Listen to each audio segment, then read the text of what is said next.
Құрметті студенттер, тыңдармандар, ақпараттық коммуникациялық технологиялар пәнінен келесі екінші дәрісіміздің тақырыбы компьютерлік жүйелерге кіріспе, компьютерлік жүйелердің архитектурасы. Дәрістің мақсаты қолданыстағы компьютерлік жүйелердің архитектурасын, жіктелуін, заманауи компьютерлік жүйелерді құрудың модельдері мен әдістерін зерттеу. Дәріс жоспары: бірінші, компьютерлік жүйелерге шолу.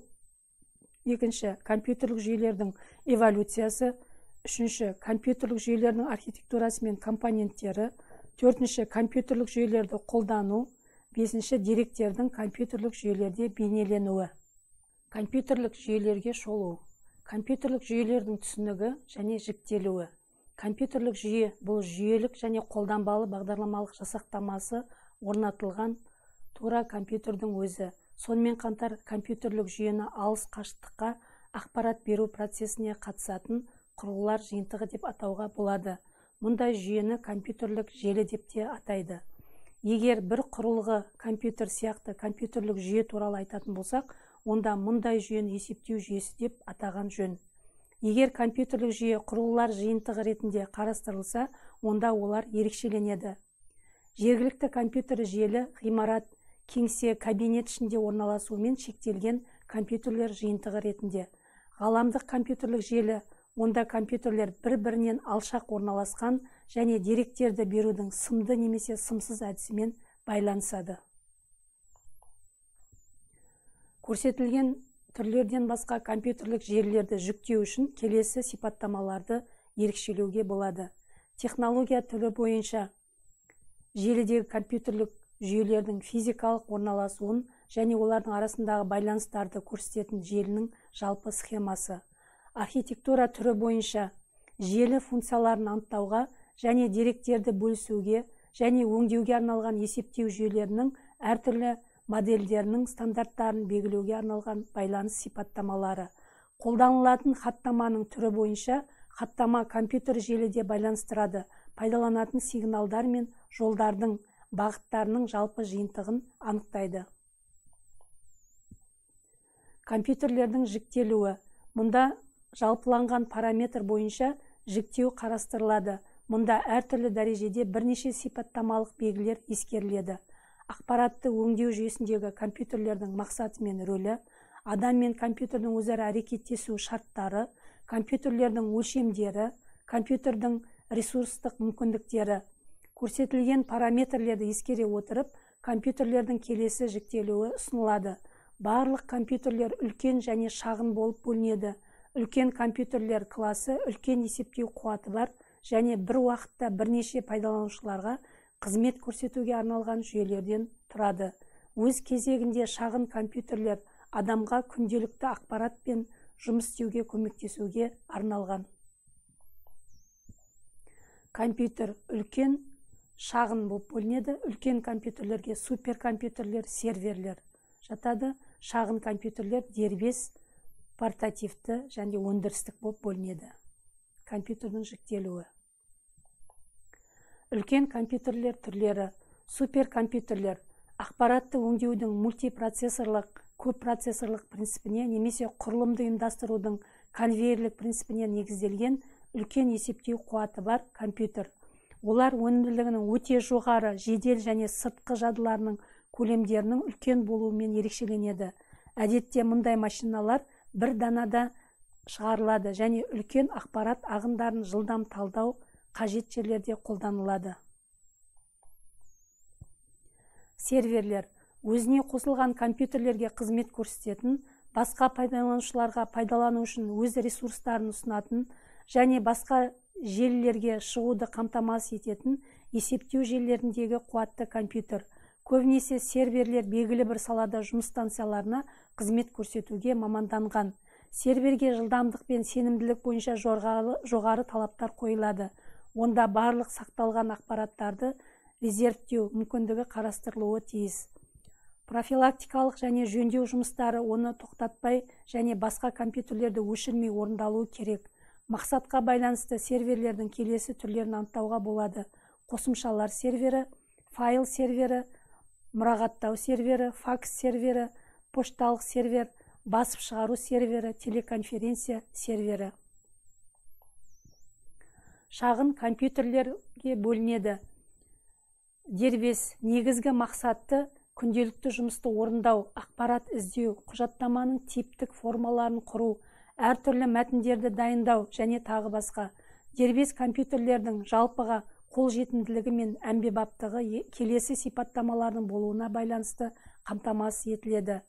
Адаммен өзара әрекеттесу интерфейсінің достығы, төмен құны, шағын өлшемдері мен қоршаған орта жағдайларына арнайы талаптардың болмауы, архитектураның ашықтығы, әртүрлі қолдану салаларында арналған программалық жасақтаманың көп мөлшері, жұмыстың жоғарғы сенімділігі. Портативті латынның порто, тасу деген сөзінен шыққан және олардың бір орыннан басқа орынға тасымалдау оңай. Олар өз кезегінде бірнеше түрге бөлінеді. Ноутбуктер мен нетбуктер, планшеттер, қалталы дербес компьютерлер, коммуникатор мен смартфондар.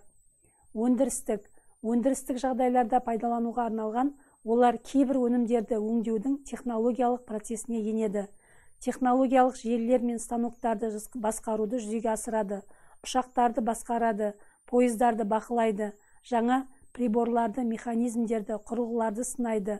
Оларға жұмысының сенімділігі, қоршаған орта, температура, діріл, шаң және тағы басқа параметрлерінің әртүрлі ауытқуларына төзімділігі бойынша жоғары талаптар қойылады.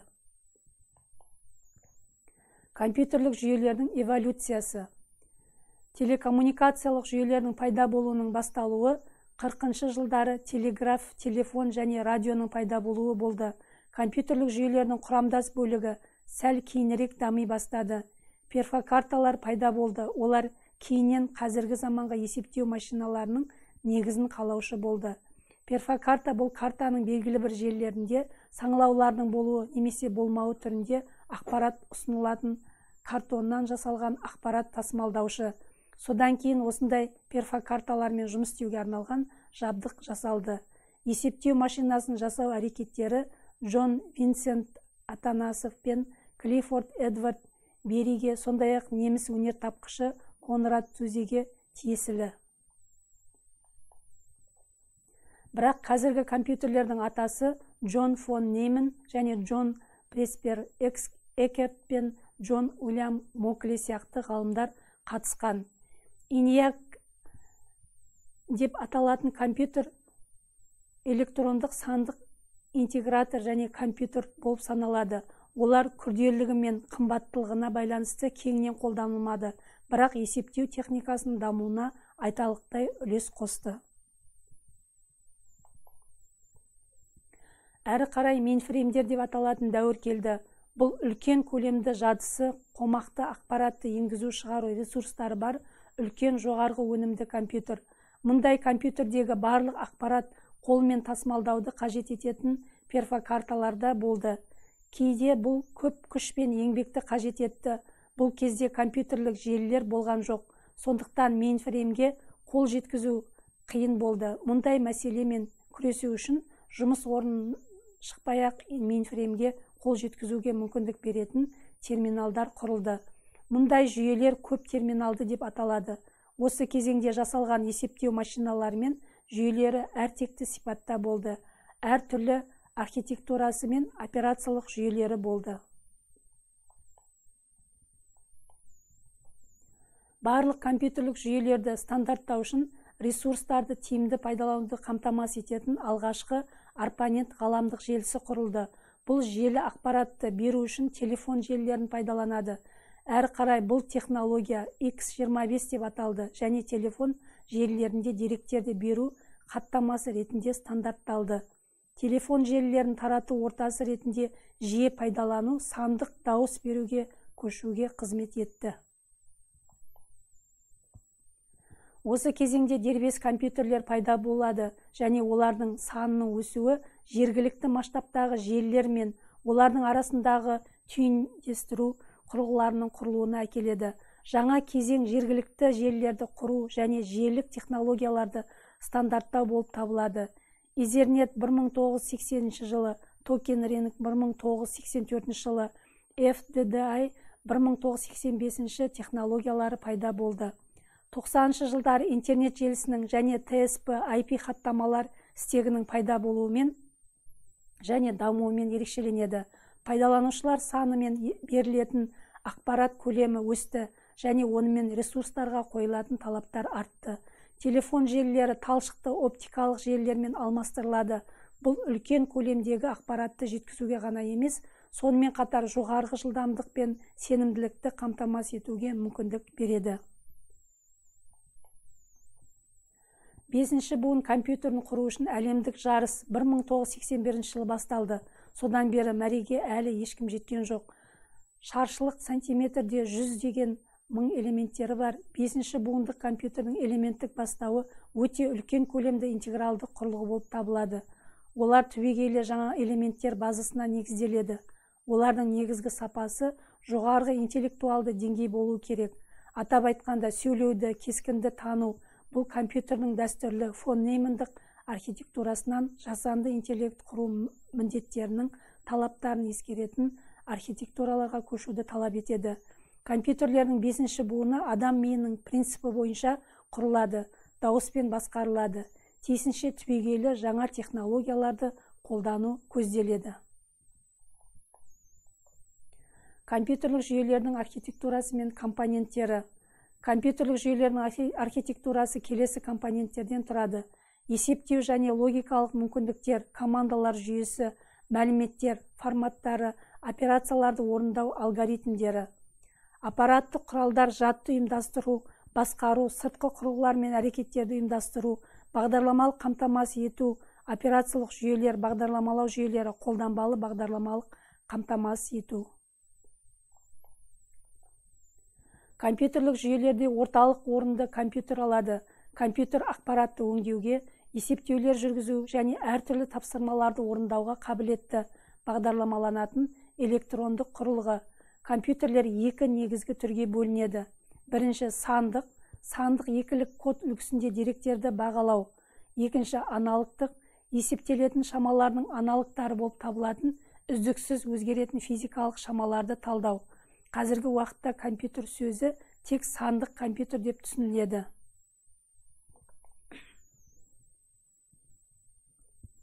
Компьютерлердің негізін электронды және электромеханикалық элементтер мен құрылғылардан құрылған аппаратура құрайды. Компьютерлердің жұмыс принципі алдын ала берілген және арифметикалық, логикалық және басқа амалдардың дәйектілігімен нақты анықталған бағдарламаларды орындау болып табылады.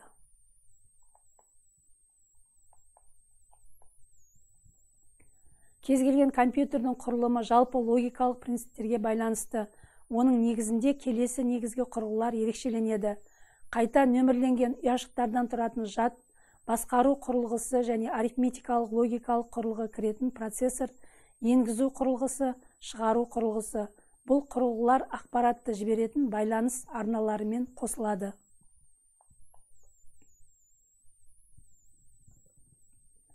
Компьютерлік жүйелерді қолдану. Компьютерлік жүйелер адам қызметінің көптеген салаларында қолданылады. Тұрғын үйдің қалыпты тіршілігін қамтамасыз ету үшін күзет автоматикасы, өртке қарсы жүйелер, жарықтандыруды басқару, электр энергиясын тұтыну, жылыту жүйесі, микроклиматты басқару, электр плиталары, тоңазытқыштар, кіріктірілген микропроцессорлар бар кір жуғыш машиналар қолданылады.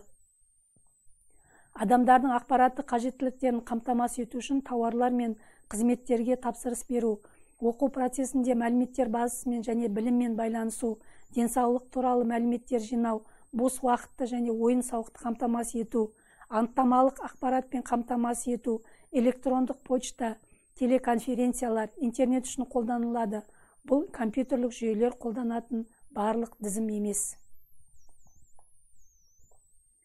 Деректердің компьютерлік жүйелерде бейнеленуі.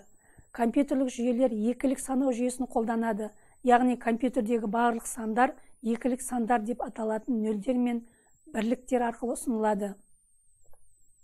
Сондықтан компьютер тек сандық түрде берілген ақпаратты өңдей алады. Сандық мәтіндік, графикалық, дыбыстық ақпаратты цифрлық ақпаратқа түрлендіру, кодтау, бір типтегі деректерді басқа типтегі деректер арқылы түрлендіру процесі арқылы жүзеге асырылады. Мәтіндік ақпаратты ұсыну үшін таңбаларды нөмірлеу кестесі немесе таңбаларды кодтау кестесі қолданылады. Онда әр таңба бүтін санға реттік сан сәйкес келеді. 8 екілік разряд 256 түрлі таңбаны кодтай алады. Қолданыстағы ASCII стандарты ақпарат алмасуға арналған американдық стандартты код, американдық 8 разрядты кодтау жүйесі. Негізгі және кеңейтілген екі кодтау кестесін қамтиды. Бірінші кестеде 0-ден 127-ге дейін негізгі таңбалар бар. Онда ағылшын алфавитінің таңбалық кодтары орналастырылған. Ал екінші кодтау кестесінде 128-ден 255-ге дейін кеңейтілген таңбалар бар. Орыс тілінің таңбаларын кодтау үшін Windows 1251 қолданылады. Сондай-ақ әлемнің көптеген елдерінің тілдерінің таңбаларын орналастыруға болатын 16 разрядты таңбаларды кодтауға негізделген әмбебап Unicode жүйесі бар. Графикалық деректерді кодтау үшін растер сияқты кодтау әдісі қолданылады. Нүктелердің координаттары және олардың қасиеттері екілік кодпен кодталған бүтін сандар арқылы сипатталады. Сонымен ақ қара графикалық объектілерді сұр түстің 256 градациясы бар нүктелердің тіркесімен сипаттауға болады. Яғни кез келген нүктенің ашықтығын кодтау үшін 8 разрядты екілік сан жеткілікті. Түрлі түсті графиканы ұсыну режимі RGB, Red, Green, Blue, қызыл, жасыл, көк жүйесінде 24 разрядты екілік санды қолдана отырып ұсынылған және толық түсті деп аталады. Дыбысты кодтау үшін FM жиілікті модуляциялау әдісі қолданылады. Ол күрделі дыбыстың әртүрлі жиіліктегі қарапайым гармоникалық сигналдар тізбегіне ыдырауына негізделген. Олардың әрқайсысы дұрыс синусоидтаны білдіреді. Сондықтан оны сандық параметрлермен, яғни кодпен сипаттауға болады. FM-ден басқа технологияның қазіргі даму деңгейіне сәйкес келетін кестелік толқындық синтез әдісі қолданылады. Алдын ала дайындалатын кестелерді әртүрлі музыкалық аспаптарға арналған дыбыстардың үлгілері сақталады. Техникада мұндай үлгілер симпландар деп аталады. Сандық кодтар аспаптың түрін, оның модель нөмірін, дыбыс биіктігін, дыбыстың ұзындығы мен қарқындылығын, оның өзгеру динамикасын, дыбыс пайда болатын ортаның кейбір параметрлерін, сондай-ақ дыбыстың ерекшеліктерін сипаттайтын басқа параметрлерді білдіреді. Нақты дыбыстар үлгі ретінде орындалатындықтан, оның сапасы өте жоғары және нақты музыкалық аспаптардың дыбыс сапасына жақындайды. Бейне деректерін ұсынудың көптеген форматтары бар. Windows ортасында IVI, аудио және бейне ауысу кеңейтімі бар әмбебап файлдарға негізделген. Video for Windows форматы, сондай-ақ QuickTime мультимедиалық форматы қолданылады. Бірақ MPEG форматын сығымдау жиірек қолданылады. Ақпаратты цифрлық форматта ұсыну туралы толығырақ нөмір 11 дәрісте қарастырылатын болады. Келесі бекіту сұрақтары қарастырылған. Назарларыңызға рахмет.